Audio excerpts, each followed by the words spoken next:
أعوذ بالله من الشيطان الرجيم بسم الله الرحمن الرحيم الحمد لله رب العالمين সবাইকে আমার আন্তরিক সালাম এবং শুভেচ্ছা। আসসালামু আলাইকুম ওয়া রাহমাতুল্লাহি ওয়া বারাকাতুহু। আজকে আমরা এমন একটা সময় উপস্থিত হয়েছি, এমন একটা সময় এসে দাঁড়িয়েছি, মানব জাতির ইতিহাসে এমন দুঃসময় আর আসে না। মহান আল্লাহ রাব্বুল আলামিন, যিনি আসমান জমিন গ্রহ নক্ষত্র বৃক্ষরাজি তরুলতা সমস্ত কিছু তিনি সৃষ্টি করেছেন, তিনি আমাদেরকেও সৃষ্টি করেছেন। আল্লাহ রাব্বুল আলামিনের অন্যান্য সৃষ্টির মধ্যে মানুষের কতগুলি মৌলিক পার্থক্য রয়েছে, এই বিষয়গুলি নিয়ে আপনাদেরকে ভাবতে হবে। আমি মৌলিক কয়েকটি কথা বলবো, ডিফারেন্সগুলি পার্থক্য। এক, সমস্ত সৃষ্টিকে আল্লাহ বললেন কোন হয়, অমনি হয়ে গেছে, কিন্তু মানুষকে আল্লাহ বানালেন নিজ হাতে। আল্লাহ বললেন ওয়াইদ ক্বালা রাব্বুকা লিল মালাইকাতি ইন্নী জাইলুন ফিল আরদি খলিফা। স্মরণ করো সেই মুহূর্তের কথা, আমি পৃথিবীতে খলিফা নিযুক্ত করব। আমরা আল্লাহর খলিফা, আল্লাহর প্রতিনিধি। 2 নাম্বার। 3 নাম্বার, সমস্ত সৃষ্টিকে আল্লাহ নির্দেশ দিলেন এই মানুষের সার্ভিস দাও, মানুষকে সেবা করো। আমরা আল্লাহর খলিফা, আল্লাহর প্রতিনিধি, আমাদের ভিতরে আল্লাহর রূহ আছে। আল্লাহ বললেন ওয়ানাফাতু ফীহি মিন রূহি, যখন আমি আমার রূহ ঢুকে দেব তখন তোমরা এই আদমকে সিজদা করবে। 4টি পয়েন্ট। নাম্বার 1, আল্লাহ রাব্বুল আলামিন মানুষকে নিজ হাতে বানিয়েছেন। নাম্বার 2, মানুষের ভিতরে আল্লাহর রূহ আছে। নাম্বার 3, মানুষ আল্লাহর খলিফা। নাম্বার 4, সমস্ত সৃষ্টিকে আল্লাহ নির্দেশ দিলেন এই বনি আদমকে সার্ভিস দাও, সেবা করো। এই জন্য আমাদেরকে সূর্য তাপ দিয়ে যাচ্ছে, শক্তি দিয়ে যাচ্ছে, চন্দ্র আলো দিয়ে যাচ্ছে। আমরা বৃক্ষকে তার ফল খাচ্ছি, পুষ্ট হচ্ছি, তার বুক চিরে কাঠ চিরে আমরা ফার্নিচার বানাচ্ছি, জ্বালানি হিসেবে ব্যবহার করছি। একটা গরুকে জবাই করে খেয়ে ফেলছি, তার দুধ খাচ্ছি, তার চামড়া দিয়ে জুতা ব্যবহার করছি। তাহলে আমাদের সৃষ্টির উদ্দেশ্য কি? এই কথাটা আগে প্রথমে চিন্তা করতে হবে। আমরা মানুষ, আমরা পশু নই। পশু খায়, মানুষও খায়, পশু ঘুমায়, মানুষও ঘুমায়, পশু বংশবৃদ্ধি করে, মানুষও বংশবৃদ্ধি করে। পশু একটা পরিণত বয়স হয়েছে, মারা যায়, মাটির সঙ্গে মিশে যায়। মানুষও যদি এমন জীবন নির্বাহ করে তাহলে আল্লাহ রাব্বুল আলামিন তাকে খলিফা হিসেবে সৃষ্টি করে কি লাভ হলো? তাহলে মানুষকে ভাবতে হবে। ভাবনার জন্য আল্লাহ ব্রেন দিয়েছেন। আল্লাহ বললেন আফালা তাআকিলুন, তোমরা কি আকল খাটাইবা না, চিন্তা করবে না? আকল দিয়েছেন। দেখার জন্য দৃষ্টি দিয়েছেন, শোনার জন্য কান দিয়েছেন, কান উপলব্ধি করার জন্য হৃদয় দিয়েছেন।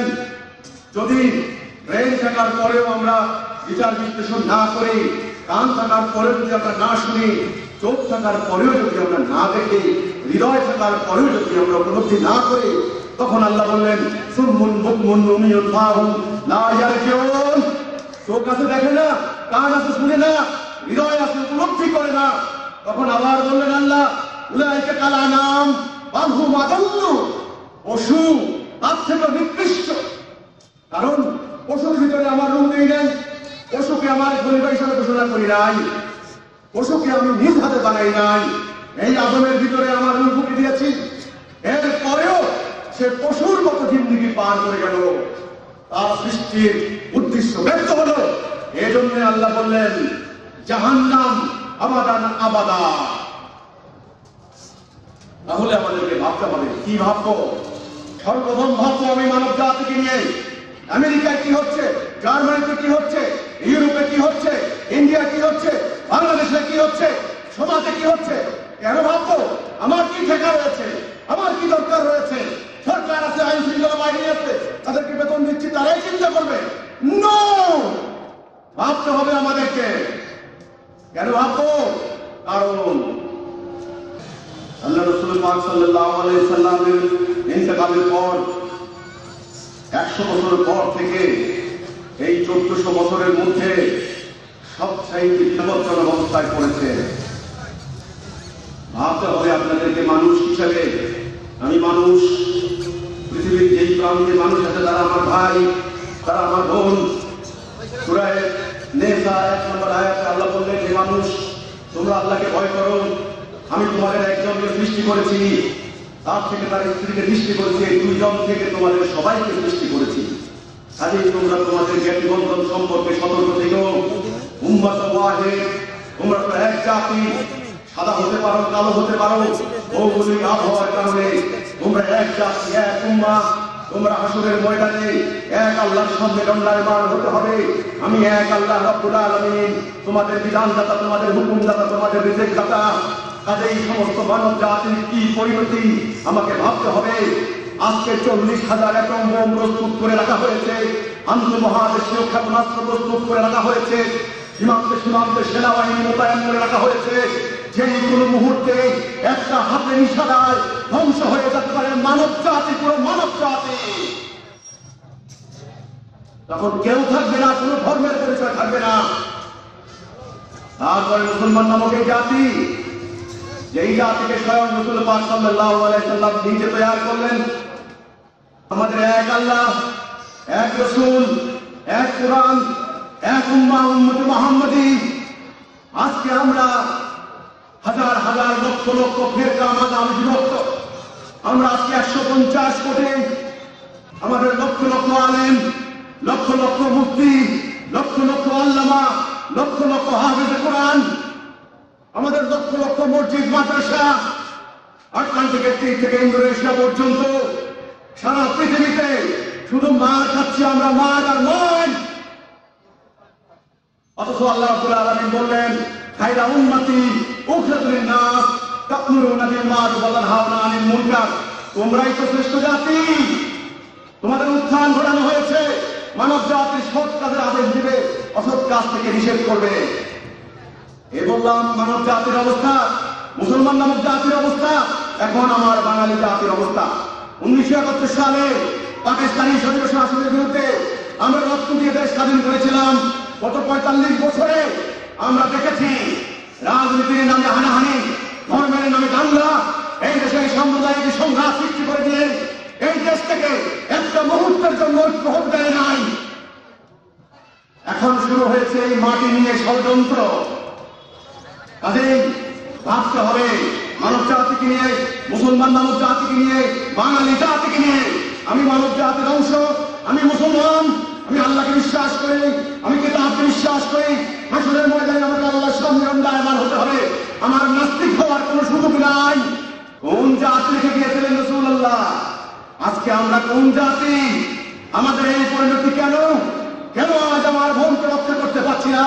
কেন আজ আমার সিরিয়া আক্রান্ত হয়, আমার আফগানিস্তান আক্রান্ত হয়, আমার লিবিয়া আক্রান্ত হয়, আমার ইয়েমেন আক্রান্ত হয়, আমাকে অবরুদ্ধ করে রাখা হয়, আমি ইউরোপ আমেরিকার রাস্তা রাস্তা ভিক্ষা করে বেড়াই, সমুদ্রে ডুবে মরি? কেন আমার এই দুর্গতি? কেন আমার এই হাহাকার? এই জন্য কি আমাকে সৃষ্টি করা হয়েছে? নো। আমি অতি সাধারণ মানুষ, গুনাহগার। আজ বাংলার আনাচে কানাচে আমি ঘুরে বেড়াচ্ছি, আমার প্রতি হামলা করা হয়, আক্রমণ চালানো হয়, আমার ভাইদেরকে হত্যা করা হয়েছে। এ পর্যন্ত আমার বাড়িতে 4 বার হামলা চালানো হয়েছে, অপপ্রচার চালানো হয়েছে আমি নাকি খ্রিস্টান হয়ে গেছি। না, আমি খ্রিস্টান হয়ে গেছি, নাউযুবিল্লাহ মিন যালিক। আমার মুসলমান ভাইরা, আমার বাঙালি ভাইরা, আমার মানব জাতি ভাইরা, ওহে সনাতন ধর্মের ভাইরা, হিন্দু ভাইরা, ওহে মুসলমান ভাইরা, ওহে খ্রিস্টান ভাইরা, ওহে বৌদ্ধরা, তোমরা আমাদের ভাই। মনে রাখো, তোমাদের রক্ত লাল, আমাদের রক্ত লাল। তোমরা যে আল্লাহর কাছে যাবে, আমরাও সে আল্লাহর কাছে যাব। কিন্তু ভাই, মানব জাতিকে বিনাশ করে দিয়ে, মানব জাতিকে ধ্বংস করে দিয়ে, কারণ নামাজ, পূজা, প্রার্থনা, ইবাদত আল্লাহর কাছে কবুল হবে না, গৃহীত হবে না। তোমরা মাটির তৈরি মানুষকে বিনাশ করে দিয়ে, মাটির তৈরি ইট বানিয়ে মন্দির বানাচ্ছ, মসজিদ বানাচ্ছ, গির্জা বানাচ্ছ, প্যাগোডা বানাচ্ছ আল্লাহকে, ভগবান ঈশ্বরকে খুশি করার জন্য। কখনো নয়। মানব জাতিকে বিনাশ করে দিয়ে আল্লাহ, ভগবান ঈশ্বর তোমার প্রতি প্রসন্ন হবেন না, হবেন না। এই কথা আমার কথা নয়। আজ সময় এসেছে এক ভয়ঙ্কর প্রতারক মিথ্যাবাদী দানবের হাতে সমস্ত দুনিয়া বন্দী। এখানে ন্যায় অন্যায় কোনো বিচার নাই, এখানে মাইট ইজ রাইট, এখানে সর্বের উপর দুঃখের প্রতারণা, এখানে দরিদ্রের উপর ধনীর বঞ্চনা, এখানে শাসকের উপর শাসকের জুলুম, সমস্ত দুনিয়া আজ জাহান্নামের কুণ্ড। আমি জাহান্নামের বিবরণী পবিত্র কিতাবে পড়েছি, কিন্তু আমার কর্মচক্ষে আজকে দেখতে পাচ্ছি জাহান্নাম কাকে বলে। সম্মানিত অতিথিবৃন্দ, যারা রাজনীতি করছেন তাদের যোগ্যতা রয়েছে সমাজ পরিচালনা করার, কিন্তু যতক্ষণ না সাদাকে সাদা কালোকে কালো না বলবেন সমস্ত সমাজ বিনাশ হয়ে যাবে, ওনারাও বিনাশ হয়ে যাবেন। দয়া করে কেউ আমাকে ভুল বলবেন না, আমাকে হত্যা করতে পারবেন, মানব জাতিকে রক্ষা করতে পারবেন না। আমি জানি কি ভয়ঙ্কর বিপদে আপনারা পড়েছেন, কি ভয়ঙ্কর গভীর অপরভাবে আপনারা করেছেন। আপনারা জানেন না মুসলমান ভাইরা, তোমরা জানো না তোমরা কি বিপদে পড়েছ। আজ তোমাদের বাঁচার পথ নাই, তোমাদের মুক্তির পথ নাই। আমি এই কথা কেন বলছি, কোথেকে বললাম, কিভাবে বললাম, কে আমাকে দৃষ্টি দিলেন? আমি দেখতে পাচ্ছি সমস্ত দুনিয়ার দৃশ্য, আমি শুনতে পাচ্ছি ক্রন্দন হাহাকার ধ্বনি, আমি শুনতে পাচ্ছি নির্যাতিত মায়ের আত্মনাদ। নিজের ষোড়শী কন্যাকে ধরে নিয়ে 10-12 জন মিলে পাশবিক নির্যাতন চালানো হয়, তারপর তার বুক চিরে তার পেটের থেকে নারী বের করা হয়, তারপর তাকে সমুদ্রে ভাসিয়ে দেওয়া হয়। আমি শুনতে পাচ্ছি সেই ক্রন্দন ধ্বনি, সেই চিৎকার। আমার হৃদয় দিয়ে আমি উপলব্ধি করছি কি ভয়ঙ্কর পরিণতি হয়েছে আজকে মানব জাতি। আমরা খাবারে বিষ দিয়ে মানুষ হত্যা করছি, সমাজের মানুষকে মেরে ফেলছি, আমরা মাদক দ্রব্য চালান করে দিয়ে যুব সমাজকে ধ্বংস করে দিচ্ছি, আমরা অবৈধ অস্ত্র ঢুকিয়ে দিয়ে তাদের মেরুদণ্ড নষ্ট করে দিচ্ছি, আমাদের যুব সমাজকে আমরা ধ্বংস করে দিয়েছি। অ্যাটম বোম, রাসায়নিক বোম, নাপাম bomb, tornado, Jaguar, B-52, F-16, বর্তমানে যেটা শুনতে পাচ্ছি সেই বিমানের নাম কি আপনারা জানেন? ড্রোন বিমান, উপরে বিমান, নিচে মাদক, অবৈধ অস্ত্র, সন্ত্রাস আর জঙ্গিবাদ। কয়টার বিরুদ্ধে কথা বলবো? সমস্ত কিছু সৃষ্টি করে দেওয়া হয়েছে মানব জাতিকে বিনাশ করে দেওয়ার জন্য। সাম্রাজ্যবাদী করার শক্তি, তাদের কোনো ধর্ম নাই, তারা হিন্দু না, বৌদ্ধ না, মুসলমান না, তাদের কোনো ধর্ম নাই, ঈশ্বর নাই, আল্লাহ নাই। তারা চায় বিত্ত ভৈরব ক্ষমতা, তারা দুনিয়াকে ধ্বংস করে দিয়ে তারা অল্প কিছু লোক দুনিয়াকে ভোগ করতে চায়। মাত্র 62 জন লোকের হাতে 100 কোটি মানুষের সম্পদ জমা হয়েছে। মানব জাতির জীবনের উদ্দেশ্য কি ছিল? এই জন্য আল্লাহ রাব্বুল আলামিন আমাদেরকে সৃষ্টি করলেন। আমরা আল্লাহর খলিফা, আল্লাহর প্রতিনিধি। এই পৃথিবীময় সুখ, শান্তি, ন্যায়, নিরাপত্তা এবং শান্তিপূর্ণ অবস্থা কায়েম করাই ছিল আমাদের জীবনের উদ্দেশ্য। আমরা যেন সুখে থাকি, শান্তিতে থাকি, এটাই ছিল আমাদের রব্বুল আলামিনের আশা আকাঙ্ক্ষা। এই জন্য আমাদের দ্বীনের নাম দেওয়া হয়েছিল ইসলাম। আজকে আমরা শান্তিতে আছি? নো, আমরা শান্তিতে নাই। কাজে আমরা উদ্দেশ্য হারিয়েছি। এবার মুসলমান নামক জাতি, এই জন্য আল্লাহ রাব্বুল আলামিন রাসূলকে পাঠালেন, এই জন্য আল্লাহ কিতাব দিলেন, এই জন্য রাসূলুল্লাহ একটা উম্মাহ তৈরি করলেন, উম্মতে মুহাম্মাদী। কি লক্ষ্যে তিনি সংগ্রাম করলেন, সেই লক্ষ্য আমাদের সামনে থেকে হারিয়ে গেছে। লক্ষ্য যখন বিলুপ্ত হয়ে গেছে, উদ্দেশ্য যখন হারিয়ে গেছে, তখন আমরা পথ হারিয়েছি। অনেকে বলতে পারেন আমরা পথ হারালাম কোথায়? আমরা সঠিক পথে আছি। যদি আমরা সঠিক পথে থাকি তাহলে পৃথিবী জগৎ আমাদের এই পরিণতি কেন? কি জন্য? এই জন্য আমি বলবো 3টা বিষয় আপনাদেরকে পরিষ্কার বুঝতে হবে। নাম্বার 1 ঈমান, নাম্বার 2 আকীদা, নাম্বার 3 আমল। আমল করে যাচ্ছি, নামাজ পড়বো আমল, মসজিদ বানাচ্ছি আমল, যাকাত দিচ্ছি আমল, হজ করছি আমল। আমলের আগে ঈমান। সেই ঈমান কি? সেই ঈমান হলো লা ইলাহা ইল্লাল্লাহ মুহাম্মাদুর রাসূলুল্লাহ সাল্লাল্লাহু আলাইহি ওয়াসাল্লাম। আল্লাহর হুকুম ছাড়া কারো হুকুম মানব না। আজকে আটলান্টিক থেকে ইন্দোনেশিয়া পর্যন্ত অর্থ দুনিয়ায় মুসলমান নামক জাতি তারা আল্লাহর হুকুমকে প্রত্যাখ্যান করছে।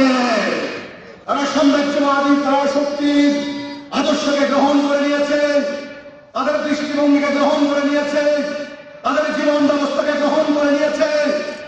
তারা আমল করে যাচ্ছে, ঈমানবিহীন আমল আল্লাহ কবুল করবেন না। এটা আমার কথা নয়, নবী করিম সাল্লাল্লাহু আলাইহি সাল্লাম বলেছেন সময় আসবে তাহাজ্জুদ করবে, ঘুম নষ্ট করা হবে, রোজা রাখবে, না খেয়ে থাকা হবে। আরেকটা হাদিস আল্লাহ রাসূল বললেন ইসলাম শুধু নাম থাকবে, নাম আজকে আমরা 150 কোটি আমাদের নাম আছে, শান্তি নাই। 2 নাম্বার, কোরআন শুধু অক্ষর থাকবে অক্ষর।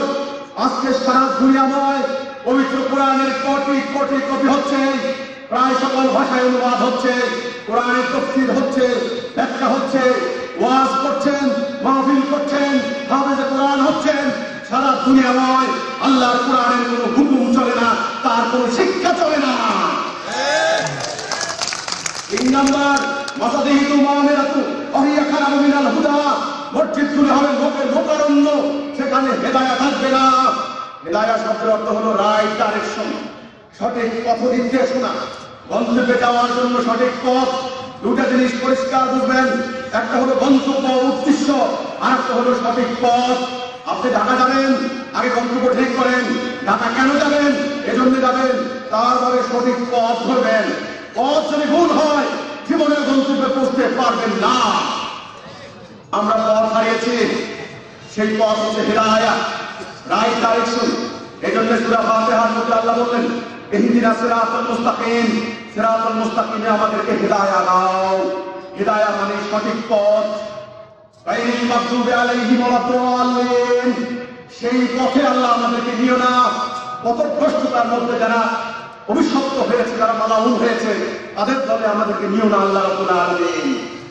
পথ, হিদায়াত, দালালাহ, রাইট, রং, হক, বাতিল, সত্য, মিথ্যা, ন্যায়, অন্যায়, দান, বাম, ধর্ম, অধর্ম, পরিণতি 2টা, জান্নাত জাহান্নাম। এবং পৃথিবীতে অবস্থা সার্কামস্ট্যান্স 2টা, শান্তি নাকি অশান্তি। মানব জাতি সিদ্ধান্ত নেবে, সে ডান দিকে যাবে নাকি বাম দিকে যাবে। সিদ্ধান্ত নেওয়ার পর একটা নির্দিষ্ট সময় শেষে পরিণতির মধ্যে পড়বে। অনেকটা বীজ লাগানোর মতো, বীজ লাগাবেন, তারপর নির্দিষ্ট সময় পর্যন্ত তার গাছ হবে, শাখা প্রশাখা হবে, পাতা হবে, শেষে ফল ধরবে। ফল হচ্ছে পরিণতি। পরিণতি হাসর। কিসের বীজ লাগাবেন সেটার উপর নির্ভর করবে আপনি কিসের ফল খাবেন। আপনি কি মাকাল ফলের বীজ লাগিয়েছেন নাকি আমের বীজ লাগিয়েছেন? খারাপ পৃথিবী নয়, শান্তি নাকি অশান্তি? অশান্তি। আল্লাহর সঙ্গে ইবলিসের যে চ্যালেঞ্জ হয়েছিল, এই মানব জাতিকে সেই সিরাতুল মুস্তাকিমের ডানে বামে সামনে পিছনে ওঠ পেতে বসে থাকবে, সেখান থেকে হাতলা মেরে নিয়ে যাবে। আজকে ইবলিস মানব জাতিকে সিরাতুল মুস্তাকিম থেকে সরাইলো নাকি সরাইতে পারে নাই? সরিয়েছে। মানব জাতিকে ভুল পথে নিয়ে গিয়েছে। মানব জাতি তার আল্লাহর হুকুমকে বাদ দিয়েছে, বাদ দিয়ে তারা নিজেরা নিজেদের হুকুম বিধান তৈরি করে নিয়েছে। পরিণতিতে তারা আজকে অবর্ণনীয় দুঃখ কষ্টের মধ্যে পড়েছে। এখান থেকে তাদের মুক্তির কোনো পথ নাই। একটা মাত্র পথ, একটা মাত্র উপায়। সমস্ত মানব জাতি যদি এই সিদ্ধান্ত নেয়, আমাদের এক আল্লাহ, তিনি আমাদেরকে সৃষ্টি করেছেন, হাসরের দিন আমরা তার সামনে দণ্ডায়মান হতে হবে। আমরা তার হুকুম ছাড়া কারো হুকুম মানব না। এই কথা মানব জাতিকে বলতে হবে, না হলে মানব জাতির বাঁচার কোনো পথ নাই। যাবতীয় অন্যায়ের বিরুদ্ধে, ন্যায়ের পক্ষে, সত্যের পক্ষে, হকের পক্ষে ইস্পাত কঠিন ঐক্যবদ্ধতাই হলো কলেমার মূল দাবি। ন্যায় অন্যায়, প্রশ্ন হচ্ছে আপনি কোন পক্ষ অবলম্বন করেছেন, ন্যায়ের পক্ষ না অন্যায়ের পক্ষ? যদি ন্যায়ের পক্ষ অবলম্বন করে থাকেন তাহলে আপনি হবেন মুমিন। আপনার পরবর্তীতে আপনার নামাজ কবুল হবে, যাকাত কবুল হবে, হজ কবুল হবে, সব কিছু কবুল হবে। এবার আকীদা। আকীদা শব্দের অর্থ হলো সামগ্রিক ধারণা, কম্প্রিহেনসিভ কনসেপ্ট, ওভারঅল আইডিয়া। একটা বস্তু কেন, কি জন্য, এটা জেনে বুঝে করার নাম হলো আকীদা। অনেকে বলেন আমাদের ঈমান ঠিক আছে। সমস্ত আলেমরা, সমস্ত আল্লামারা বলে গেলেন আকীদা মূল হলে ঈমানের কোনো মূল্য নাই। আকীদা মানে উদ্দেশ্য, কোন বস্তু কেন তৈরি করা হয়েছে সম্পর্কে জানার নাম হচ্ছে আকীদা। আমার হাতে একটা বস্তু দেখতে পাচ্ছেন, এটা কি? পানির গ্লাস। এটা কি জন্য বানানো হয়েছে? পানি খাওয়ার জন্য। এই জিনিসটা কি জন্য? ধরার জন্য। এই যে আমি জানলাম এই বস্তু সম্পর্কে, আমার আকীদা পরিষ্কার হলো, সহি হলো, তারপরে আমল যা করবো সেটাও সহি হবে। এখন কেউ যদি বলে এটা হলো একটা অস্ত্র, কি জন্য? মানুষের মাথায় মারে। ভুল হবে না? কেউ যদি বলে দেওয়ালে প্যারেক ঠোকার জন্য, তাহলে এই সম্পর্কে আকীদা ভুল হলো না? এই তখন আপনার আমল ভুল হবে, আপনি প্যারেক ঠুকবেন, কারণ মাথায় মারবেন এই বস্তু দিয়ে। কিন্তু এই বস্তু মাথায় মারার জন্য নয়, এই বস্তু দেওয়ালে প্যারেক ঠোকার জন্য নয়, এই বস্তু হচ্ছে পানি খাওয়ার জন্য, পানি গ্লাস। তেমনি ইসলামের প্রত্যেকটা বিষয় সম্পর্কে আকীদা রয়েছে, উদ্দেশ্য রয়েছে। আল্লাহ কেন মানুষ সৃষ্টি করলেন, আল্লাহ রাসূল কেন আসলেন, তিনি একটা জাতি কেন তৈরি করলেন, উম্মতে মুহাম্মদী কেন সৃষ্টি করলেন, আল্লাহ কিতাব কেন দিলেন, রাসূল কি উদ্দেশ্যে সংগ্রাম করলেন, ইত্যাদি সামগ্রিকভাবে জানার নাম হলো আকীদা। স্বাধীনতার পর ৪৫ বছর মানুষের ঈমানকে ভুল খাতে প্রবাহিত করা হয়েছে। একদল লোক স্বার্থ উদ্ধার করার জন্য মানুষের ঈমানকে ব্যবহার করেছে। ধর্মপ্রাণ মানুষ আল্লাহকে পাওয়ার জন্য, রাসূলকে পাওয়ার জন্য ওই সমস্ত স্বার্থান্বেষী গোষ্ঠীকে কারি কারি টাকা দিয়েছে। তারা মনে করেছে তাদেরকে টাকা দিলে জান্নাত যাবে। না, জান মাল দিতে হবে আল্লাহর রাস্তায়, ফি সাবিলিল্লাহ, অর্থাৎ মানবতার কল্যাণে। ১ নাম্বার। ২ নাম্বার, কিছু লোক, কিছু দল ইসলাম প্রতিষ্ঠার নাম করে রাজনৈতিক কর্মকাণ্ড করে অপর রাজনীতিতে মানুষের ঈমানকে ব্যবহার করেছে। সারা দেশময় ধ্বংসাত্মক কর্মকাণ্ড চালিয়ে মানুষের ঈমানকে হাইজ্যাক করা হয়েছে। ৩ নাম্বার, জঙ্গিবাদী কর্মকাণ্ড ঘটিয়ে, বুকে ডিনামাইট বেঁধে বিস্ফোরণ ঘটিয়ে তারা আল্লাহকে পাওয়ার জন্য, রাসূলকে পাওয়ার জন্য জঙ্গিবাদী কর্মকাণ্ড চালিয়েছে। মানুষের ঈমান যদি সঠিক পথে প্রবাহিত করে না হয়, শুধু শক্তি প্রয়োগ করে, শুধুমাত্র গুলি চালিয়ে সাধারণ মানুষের ঈমানকে সঠিক পথে আনা যাবে না। মানুষের এই সন্ত্রাসবাদ, জঙ্গিবাদী তাণ্ডব কত ভয়ঙ্কর, এই ভয়ানক তাণ্ডব মানব জাতিকে আজকে বুঝতে হবে, মুসলমানদেরকে আজকে বুঝতে হবে। এটা এই মানুষের ঈমানকে ভুল খাতে প্রবাহিত করা হয়েছে। সাধারণ ধর্মপ্রাণ মানুষ আল্লাহকে পাওয়ার জন্য, রাসূলকে পাওয়ার জন্য, পরকালে জান্নাতে যাওয়ার জন্য ওই সমস্ত পথে পা বাড়িয়েছে। আমি আপনাদেরকে বলতে চাই, আল্লাহ কয়জন? এক। রাসূল কয়জন? এক। রাসূল। কিতাব কয়টা? এক কিতাব। উম্মতে মুহাম্মদী ছিল কয়টা? এক জাতি। জান্নাতে যাওয়ার পথ কয়টা? একটা, নাকি? হিদায়াত, রাইট ডাইরেকশন। আজ এত পথ, এত মত, এত দ্বিধা, এত বিভক্তি, এত ফিরকা, এত মাযহাব, কোন দিকে যাবে মানুষ? ইরানের নেতৃত্বে হলো শিয়া ব্লক, সৌদি আরবের নেতৃত্ব সুন্নি ব্লক, ইহুদি খ্রিস্টানের সমালোচনা করে করেন। বিশ্বের এখন এই মুহূর্তে ১ নাম্বার অস্ত্র আমদানিকারক দেশ সৌদি আরব। সৌদি আরবের অস্ত্র, সৌদি আরবের বোমা, সৌদি আরবের বুলেট কার বুকে ব্যবহার হচ্ছে? মুসলমানের বুকে। ইরানের ক্ষেপণাস্ত্র কার বুকে ব্যবহৃত হচ্ছে? মুসলমানের। রাশিয়ার পুতিনকে কে আমদানি করলো? কে আমন্ত্রণ জানালো সিরিয়ায়? মুসলমান। তোমরা মুসলমান দাবি করো, আগে মুমিন হও। মুমিন। আমি তোমাদের শত্রু নই, আমি তোমাদের ভাই। তোমাদেরকে বাঁচানোর জন্য আমার সংগ্রাম, তোমাদের রক্ষা করার জন্য আমার সংগ্রাম। পথ কয়টা? আল্লাহকে পাওয়ার পথ কয়টা? একটা পথ। আজ Bangladesh, Pakistan, Bharat, Malaysia, Indonesia, Iran, Iraq, Syria, Lebanon, সারা দুনিয়াতে যান, হাফ অফ দ্য ওয়ার্ল্ড, হাজার হাজার পীর, এক এক পীরের এক এক তরিকা।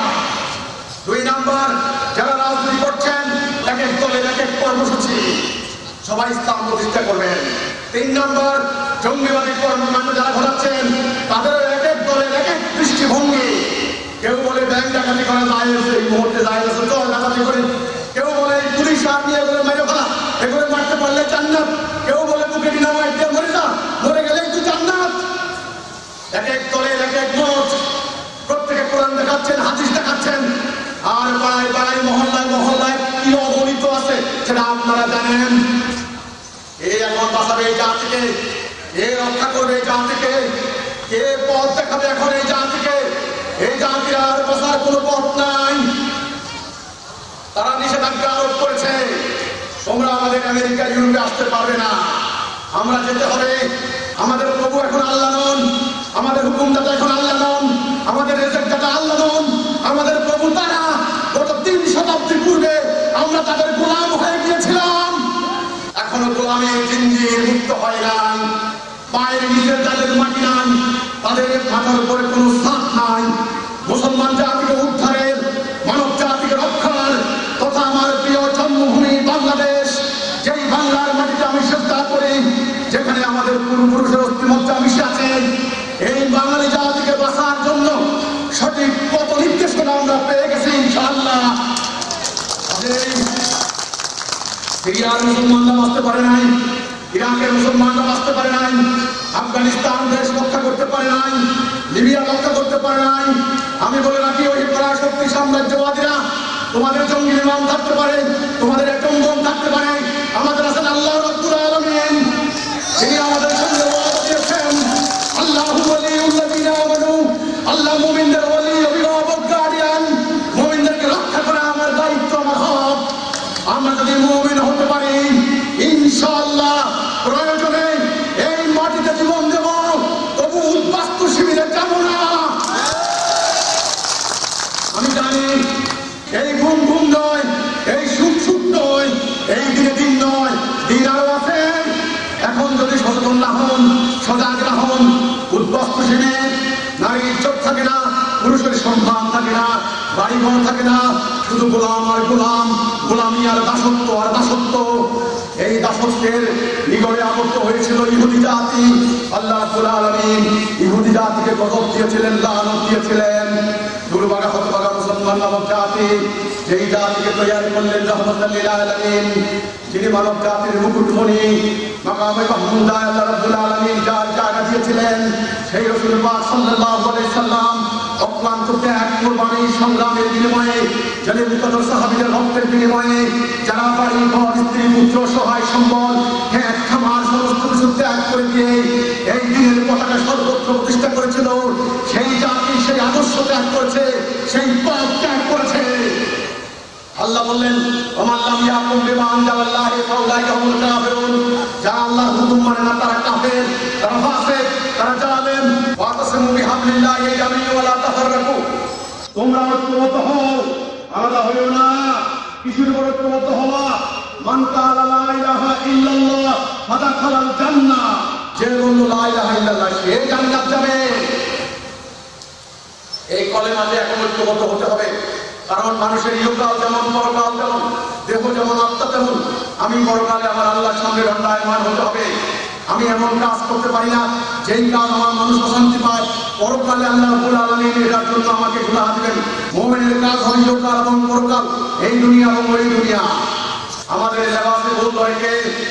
আমাদের কোরআন পাঠে ভুল ধরে কে? আমাদের ওযু গোসল নাস্তা মাসাইলে ভুল ধরে কে? আমাদের রাস্তায় চলাফেরার ভুল ধরে কে? আমাদের ভুল ধরার সাধ্য কারো নাই। আল্লাহ পবিত্র কোরআনে বলেছেন, হে মুমিনগণ, তোমরা আল্লাহকে যথার্থভাবে ভয় করো, মুসলমান না হয়ে মৃত্যুবরণ করো না। মুসলমান হইতে কাকে বলা হয়েছে? মুমিনকে। জান্নাত তার জন্য, ইয়াগফির লাকুম যুনুবাকুম ওয়া ইয়াদখিলকুম জান্নাতিন তাজরি মিন তাহতিহাল আনহার, সমস্ত গুনাহ ক্ষমা করে দিয়ে নহর প্রবাহিত যুক্ত জান্নাতে প্রবেশ করাবেন কাকে? মুমিনকে। নামাজ তার জন্য, মুমিনের জন্য। ইয়া আইয়ুহাল্লাযীনা আমানু ইসতাঈনু বিস-সাবরি ওয়াস-সালাহ ইন্নাল্লাহা মা'আস সাবিরিন, হে মুমিনগণ, সালাত এবং সবরের মাধ্যমে আমার সাহায্য কামনা করো। নামাজ কার জন্য? মুমিনের জন্য। ইয়া আইয়ুহাল্লাযীনা আমানু কুতিবা আলাইকুমুস সিয়াম, হে মুমিনরা, রোজা তোমাদের জন্য ফরজ করে দেওয়া হলো। রোজা কার জন্য? মুমিনের জন্য। গুনাহ মাফ করবেন কার? মুমিনের। মুসলমান হবে কে? মুমিন। আগে মুমিন হই। যদি মুমিন হতে পারি তাহলে আল্লাহ রাব্বুল আলামিন ওয়াদা দিয়েছেন, ওয়াদাল্লাহুল্লাযীনা আমানু মিনকুম লা ইস্তাখলিফান্নাহুম ফিল আরদ, সমস্ত পৃথিবীময় কর্তৃত্ব পাওয়া, অশান্তি দূর করে দিয়ে শান্তি দেওয়া হবে। সূরা নূরের 55 নম্বর আয়াত। আল্লাহর ওয়াদা কার সঙ্গে? মুমিনের সঙ্গে। আজ আমরা 150 কোটি নিজের জাতির আত্মসমালোচনা, নিজের সমালোচনা করার অধিকার আমার রয়েছে। কারণ আমি যখন আক্রান্ত হব, এই জাতির সঙ্গে সঙ্গে আমিও মার খাবো। এই মায়ের থেকে উদ্ধারের পথ কি? জঙ্গিবাদী তাণ্ডব থেকে আমার প্রিয় জন্মভূমি বাংলাদেশকে হেফাজতের উপায় কি? এটা নিয়ে কথা বলার অধিকার আমার রয়েছে। আল্লাহ রাসূল বললেন, সেই তো প্রকৃত মুমিন যার মুখের কথা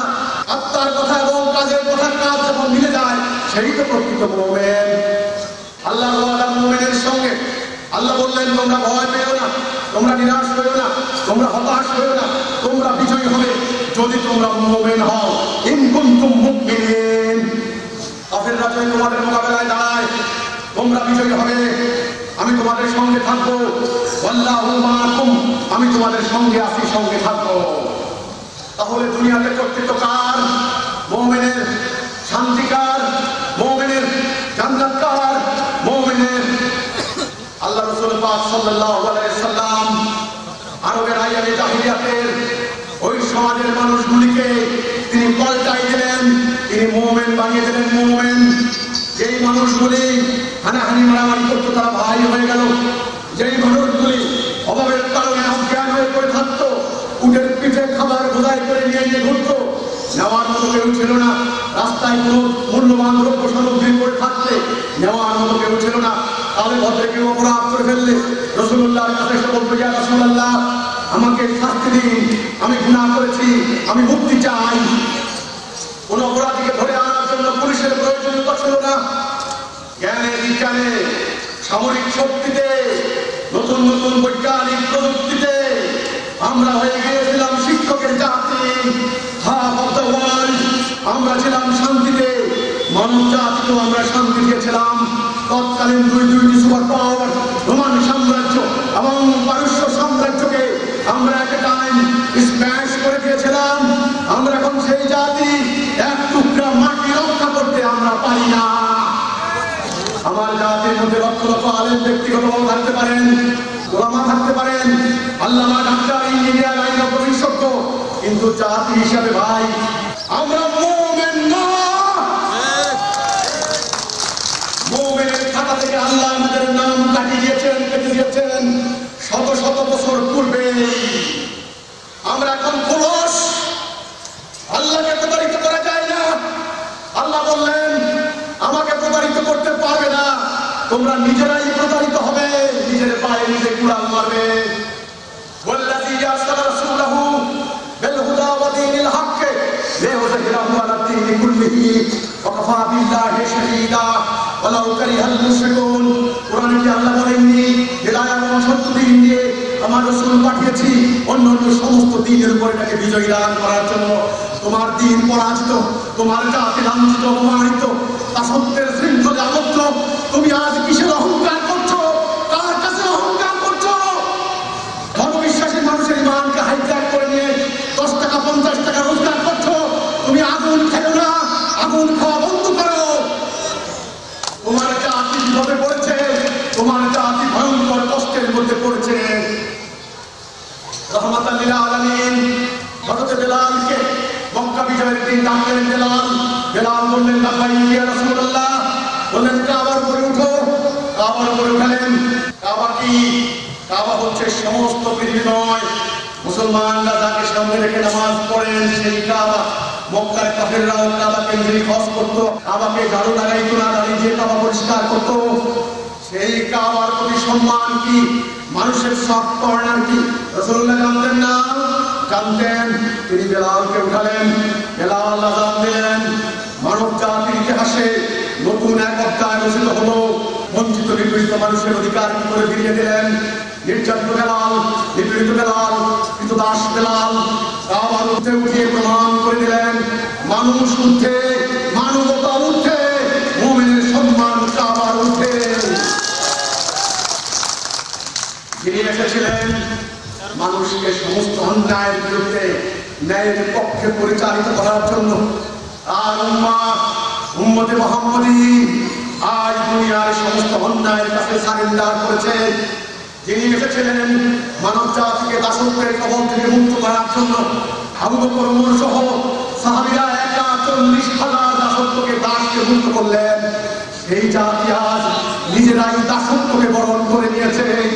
যিনি এসেছিলেন মানব জাতির মধ্যে রহমত, বরকত, দুনিয়াময় শান্তি প্রতিষ্ঠা করতে, আজ সেই জাতির উম্মত নিজেরাই অন্যায়, অবিচার, অশান্তির মধ্যে নিমজ্জিত।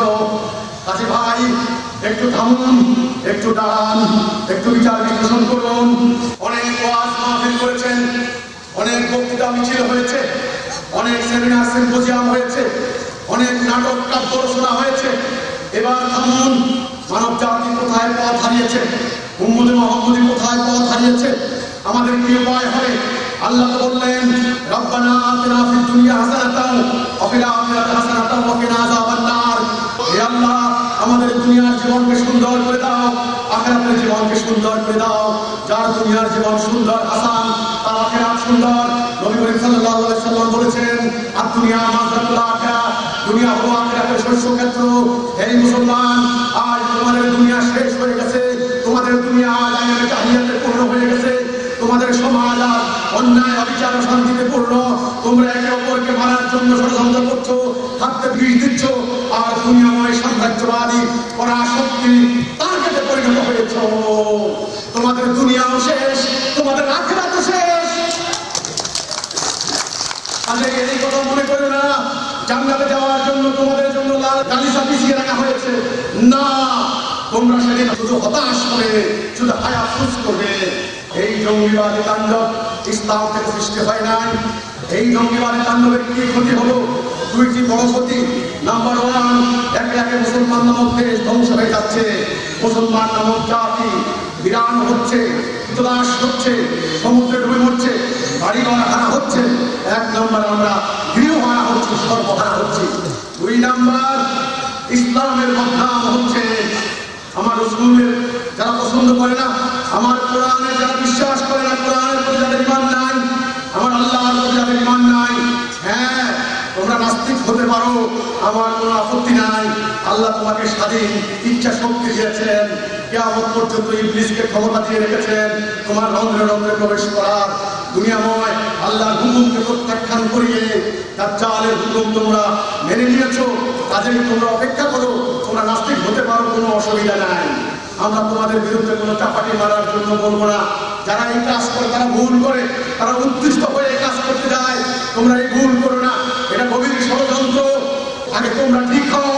ইসলামের বদনাম করা হচ্ছে সমস্ত দুনিয়াময়, এই মেসেজ তারা দিয়ে দিচ্ছে। দেখো মুসলমান কত সন্ত্রাসী, দেখো কোরআন সন্ত্রাস শিখায়, দেখো ইসলাম কত অযৌক্তিক উপমণ্ডলতা শিখায়, দেখো মুসলমান বিজ্ঞানহীন শিখায়, দেখো মুসলমানের কোনো যুক্তির কোনো জায়গা নাই, মুসলমান উপমণ্ডল, মুসলমান অন্ধ, মুসলমান বিজ্ঞানহীন। এই অত্যাচার তারা চালাচ্ছে। তাদের এই গালাগালি, এদের অপপ্রচারে সহ্য করতে না পেরে ইমানি জজবায় উপযুক্ত হয়ে আমরা তাদেরকে চাপাটি মারছি। তারা এবার আমাদেরকে বোম মারছে, আমরা আবার হামলা চালাচ্ছি, তারা হামলা চালাচ্ছে। আপনি কতদূর যাবেন? বোকার মতো কাজ করবেন না, থামুন, মাথা ঠান্ডা করুন, উত্তেজিত হবেন না। অযৌক্তিক কর্মকাণ্ড কোনো ইসলামে নাই, অনর্থক কর্মকাণ্ড গুজব আর গুজবের জায়গায় ইসলামে নাই। দেখে শুনে বুঝে পথ চলুন। জঙ্গিবাদী কর্মকাণ্ডে একদিকে ক্ষতি হচ্ছে, মুসলমানের দেশ বিনাশ হয়ে যাচ্ছে, আর একদিকে ইসলামের বদনাম হচ্ছে। যেই ক্ষতি শত শত বছর থেকে বিরুদ্ধবাদীরা করতে পারে নাই, তোমাদের এই কর্মকাণ্ডে ইসলামের সেই ক্ষতি হচ্ছে। এই উসিলা করে বিরান হয়ে যাচ্ছে মসজিদ, মাদ্রাসা, মাজার। সাধারণ মানুষ, মুসল্লি, নামাজি, হাজি, আস্তিক, নাস্তিক, হিন্দু, বৌদ্ধ, খ্রিস্টান কেউ থাকছে না। আমাদের মাননীয় প্রধানমন্ত্রী সংসদে দাঁড়িয়ে বলেছেন জঙ্গিবাদী কর্মকাণ্ড রুখতে হলে শুধুমাত্র শক্তি হবে না, একটা সঠিক আদর্শ লাগবে। সেই আদর্শ কোথায় আছে? এই যে আমাদের কাছে সেই আদর্শ আছে। আমরা বলতে চাই মানব জাতির সামনে আজ ইসলামের প্রকৃত ব্যাখ্যা তুলে ধরতে হবে, ইসলামের প্রকৃত রূপ তুলে ধরতে হবে। ধর্মপ্রাণ মানুষের সামনে আজকে বলতে হবে আমার রাসূলের ইসলাম এরকম নয়। আমার রাসূলের ইসলাম ঐক্যহীন আরব জাতিকে ঐক্যবদ্ধ করেছিল, শত্রুকে ভয় বানিয়েছিল, স্বার্থপরাত্মকেন্দ্রিককে নিঃস্বার্থভাবে মানবতার কল্যাণে উৎসর্গীকৃত প্রাণ মহাপুরুষ পরিণত করেছিল। আমার ইসলাম গুজবার গুজবের কোনো জায়গা নাই। আমার ইসলামের একটা মাত্র জাতি ছিল এক উম্মতে মুহাম্মদী। আজ সারা দুনিয়া জোড়া যেই তাণ্ডব চালানো হচ্ছে, এটা আল্লাহ রাসূলের ইসলাম নয়। এই কথা এখন মানুষের সামনে পরিষ্কার করতে হবে। কোনটা ন্যায়, কোনটা অন্যায়, কোনটা বৈধ, কোনটা অবৈধ, কোনটা সওয়াবের কাজ, কোনটা গুনাহের কাজ, কোন কাজ করলে মুমিন হওয়া যাবে আর কোন কাজ করলে কাফের। আল্লাহ বলেছেন মানুষ দুই প্রকার, একদল মুমিন আরেকদল কাফের। জান্নাত যাবে মুমিন, জাহান্নাম যাবে কাফের। কাফের শব্দের অর্থ কুফরান থেকে, সত্যকে প্রত্যাখ্যানকারী, সত্যকে গোপনকারী, সত্য প্রত্যাখ্যানকারী মাত্রই কাফের। আল্লাহ বললেন যারা আল্লাহর হুকুম মানে না তারাই কাফের, হুকুম মোতাবেক ফয়সালা করে না তারাই কাফের। সেই হুকুমটা কি? হুকুমটা হলো ন্যায়, সত্য, হক।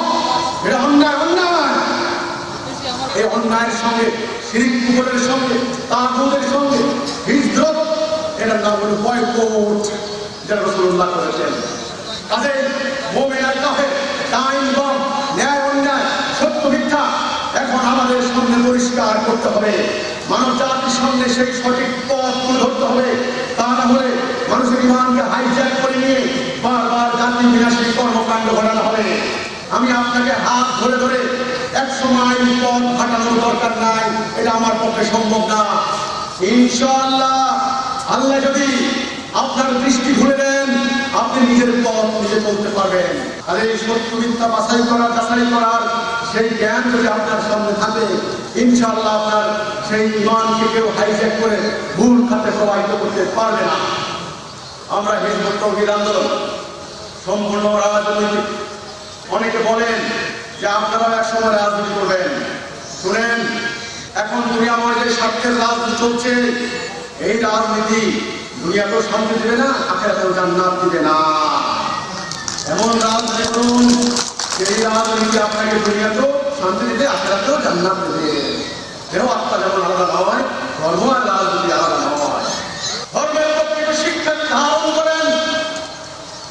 আমি মনে করি তিনি মুমিন হবেন ওনার গায়ে যে ধরনের লেবাস থাকুক না কেন।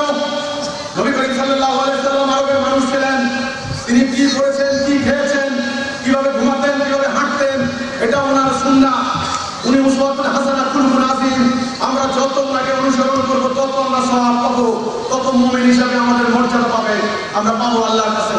কিন্তু আসল মূল থেকে সরে গিয়ে ওই আনুষঙ্গিক কাজে কোনোদিন সওয়াব মিলবে না। আজকে আমরা মূল থেকে সরে গিয়েছি।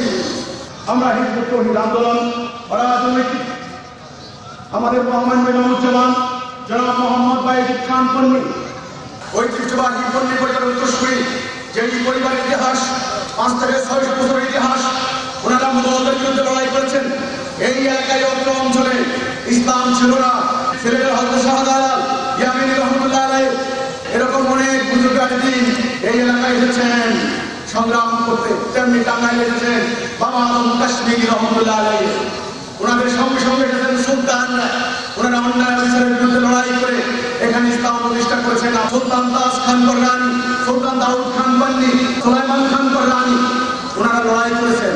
সুলতান দাউদ খান পন্নী মুগলদের বিরুদ্ধে লড়াই করে বাংলার স্বাধীনতার জন্য প্রথম জীবন দিলেন। ইমামুজ্জামান ছিলেন সম্পূর্ণ অন্য মানুষ, তিনি সেই পরিবারের উত্তরসূরি। তিনি ব্যক্তিগতভাবে হোমিও চিকিৎসা করতেন। তিনি বলতেন যে তোমরা দেখো, মুসলমানরা নামক জাতি এরকম হওয়ার কথা ছিল না, মুসলমানরা তো অন্য জাতির গোলাম হওয়ার কথা ছিল না। মুসলমানদের এই করুণ দুর্গতি কেন? আমাদের কিসের অভাব? আমাদের তো আমলের অভাব নাই, আমাদের মসজিদের অভাব নাই, মাদ্রাসার অভাব নাই, আমাদের কোনো কিছুর অভাব নাই, জনসংখ্যার তো কোনো অভাব নাই। আল্লাহ রাসূল বলেছেন সময় আসবে অন্য সমস্ত জাতি একত্রিত হয়ে তোমাদেরকে হত্যা করবে। তখন সাহাবীরা বললেন, ইয়া রাসূলুল্লাহ, সংখ্যা কি আমরা এত কমে যাবো, সবাই মিলে আমাদেরকে মারবে? তখন রাহমাতুল লিল আলামিন বললেন, না, তোমরা সংখ্যায় হবে অগণিত, কিন্তু হলে কি হবে? ভেসে যাওয়া আবর্জনার মতো। তখন সাহাবীরা প্রশ্ন করলেন, ইয়া রাসূলুল্লাহ, এই অবস্থা কেন হলো? বললেন, মৃত্যুর প্রতি ভয়, দুনিয়ার প্রতি ভালোবাসা, মোহ কামনা। আজকে মুসলমান নামক জাতি আমরা পথ হারিয়েছি। ইমামুজ্জামান তখন বললেন, এখন বাঁচার একটা মাত্র পথ আছে, লা ইলাহা ইল্লাল্লাহ মুহাম্মাদুর রাসূলুল্লাহ। এই কথার উপরে যদি পুরো জাতি শিয়া, সুন্নি, শাফি, হাম্বলি, হানাফি, এই তরিকা, এই ফিরকা, এই মাযহাব, এই দল সবাই মিলে সমস্ত ফিরকা মাযহাব ত্যাগ করে যদি ঐক্যবদ্ধ হতে পারো, তাহলে তোমাদের বাঁচার উপায় আছে, আর বাঁচার কোনো পথ নাই। আমরা হিজবুত তাওহীদ সারা সময় সন্ত্রাস, জঙ্গিবাদ, সাম্প্রদায়িকতার বিরুদ্ধে আমরা লড়াই চালিয়ে যাচ্ছি। আল্লাহ বললেন সূরা তাওবার 111 নম্বর আয়াতে, আমি মুমিনদের জানমাল কিনে নিয়েছি জান্নাতের বিনিময়ে। জানমাল আল্লাহকে দিতে হবে, আল্লাহ জান্নাত দেবেন। কাজেই জান এবং মাল আল্লাহর রাস্তায় মানবতার কল্যাণে আল্লাহর সত্য প্রতিষ্ঠার জন্য যারা উৎসর্গ করবেন তারাই হলো মুমিন। কাজেই জান্নাত দেওয়ার মধ্যে নয়, সম্মান দেওয়ার মধ্যে, সমাজে মহামা ভাতৃত্ব ঐক্য শৃঙ্খলা দেওয়ার মধ্যে, নেওয়ার মধ্যে নয়।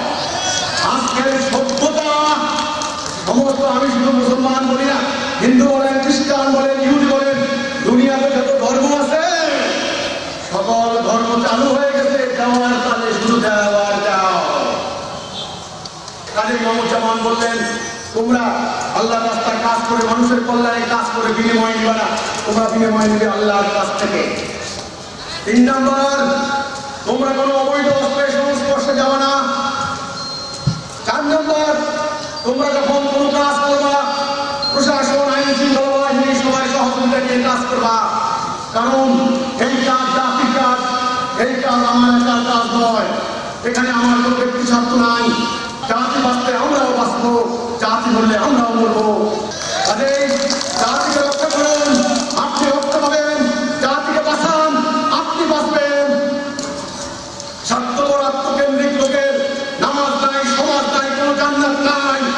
আল্লাহ রাব্বুল আলামিন বললেন তোমরা ঐক্য হও, ঐক্য হলে তোমরা ভাই হবে।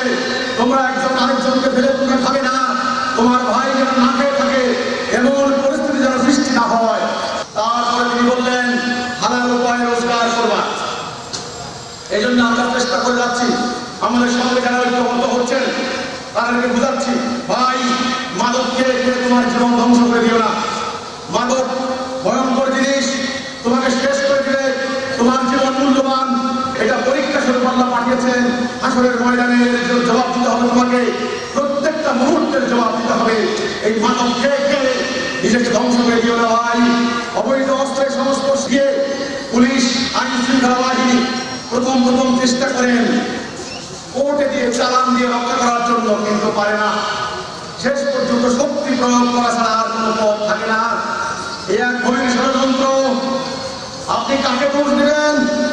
একটু থামুন, একটু চিন্তা করুন। পুরো মানব জাতি আজ আমরা ধ্বংস হয়ে গেছি, পুরো মানব জাতি আল্লাহকে ভুলে গেছি, পুরো মানব জাতি আজ প্রকৃত ধর্ম ত্যাগ করেছি। এই জন্য আমাদের এই অবস্থা হয়েছে। কাজেই সমাজে অন্যায়, অবিচার, শান্তি চললে পুরো জাতি যদি স্বার্থপর আত্মকেন্দ্রিক হয় তাহলে এই জাতিকে কোন আইন শৃঙ্খলা বাহিনী কেউ রক্ষা করতে পারে না। বুঝলাম রাস্তায় পাহারা দিয়ে পুলিশ চুরি ডাকাতি বন্ধ করলো, ঠিক আছে, কিন্তু ঘরের ভিতরে স্বামী হত্যা করছে স্ত্রীকে, স্ত্রী হত্যা করছে স্বামীকে, এটা কে রক্ষা করবে? আসুন আমরা এই মতো আন্দোলন, আমাদের ভাই বোনদের কথায় যদি কোনো ভুল হয়ে থাকে আপনারা ক্ষমা করে দেবেন। আমাদের সবার কথা সমান না, সবার আচরণ সমান না, সবার জ্ঞান সমান না। যদি আমাদের কোনো কথাবার্তায় আপনাদের পরামর্শ থাকে আপনারা বিভিন্নভাবে জানাবেন, আমরা সংশোধন হব। কারণ আল্লাহ বলেছেন বান্দা যদি 70 বার গুনাহ করে আল্লাহ তাকে ক্ষমা করবেন। বান্দা যদি আসমানের মেঘমালা পরিমাণ গুনাহ করে আল্লাহ তাকে ক্ষমা করবেন। আমরা যদি ভুল করি আমরা আল্লাহর কাছে তওবা করব। কিন্তু ভাই আমরা আমার প্রিয় জন্মভূমি বাংলাদেশকে রক্ষা করতে চাই। আমরা এই জঙ্গিবাদী সন্ত্রাসবাদী তাণ্ডব থেকে আমরা আল্লাহর পানাহ চাই। আমাদের এই জাতি যেন সঠিক পথ ফিরে পায় আমরা সেই চেষ্টা করে যাচ্ছি। আপনারা আমাদের জন্য দোয়া করবেন, আপনারা আমাদের জন্য আশীর্বাদ করবেন। আল্লাহ হাফেজ। আসসালামু আলাইকুম ওয়া রাহমাতুল্লাহি ওয়া বারাকাতুহু।